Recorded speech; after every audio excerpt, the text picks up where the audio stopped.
AP కేంద్రంగా కాంగ్రెస్ నాయకత్వం కొత్త రాజకీయం మొదలు పెడుతోంది. దక్షిణాది రాష్ట్రాలపై గురిపెట్టిన కాంగ్రెస్ మార్పులు చేస్తోంది. కేరళలో అధికారంలోకి వచ్చిన నాటి నుంచి కార్యాచరణ వేగవంతం చేసింది. తమిళనాడులో ప్రభుత్వంలో చేరింది. కర్ణాటకలో డీకేసీని సీఎం చేయడం ఖాయమైంది. తెలంగాణలో అధికారంలో ఉంది. ఏపీలో పట్టు పెంచుకునే క్రమంలో షర్మిలను రాజ్యసభకు పంపుతూ ఇక్కడ బలం పెంచుకునేందుకు పొరుగు రాష్ట్ర సీఎంకు రాహుల్ టాస్క్ అప్పగించారు. పీసీసీ చీఫ్ షర్మిలను పెద్దల సభకు పంపాలని కాంగ్రెస్ నిర్ణయించింది. ఈ మేరకు సంకేతాలు అందుతున్నాయి.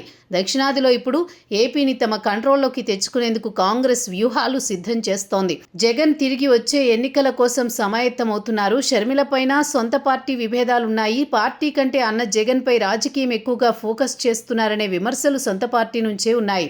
దీంతో ఏపీలో షర్మిలకు మద్దతుగా తమిళనాడు సీఎం విజయ్, కర్ణాటకలో కాబోయే సీఎం డీకే శివకుమార్ సహకారంతో కొత్త కార్యాచరణ అమలు చేసేందుకు సిద్ధమవుతున్నారు.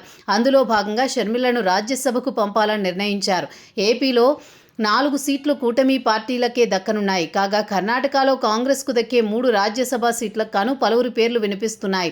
ఆ రాష్ట్రం నుంచి బీకే హరిప్రసాద్, రాజీవ్ గౌడ పేర్లు ప్రముఖంగా వినిపిస్తుండగా, ఢిల్లీ నుంచి కాంగ్రెస్ అధికార ప్రతినిధులు పవన్ ఖేడా, సుప్రియా శ్రీనటి, ఏపీ పీసీసీ అధ్యక్షురాలు షర్మిల పేర్లు వినిపిస్తున్నాయి. షర్మిలకు రాజ్యసభ సీట్ ఇస్తామని గతంలో రాహుల్ హామీ ఇచ్చారు. దీంతో ఇప్పుడు ఏపీలో పార్టీ బలోపేతం దిశగా చర్యలకు సరైన సమయంగా భావిస్తున్నారు.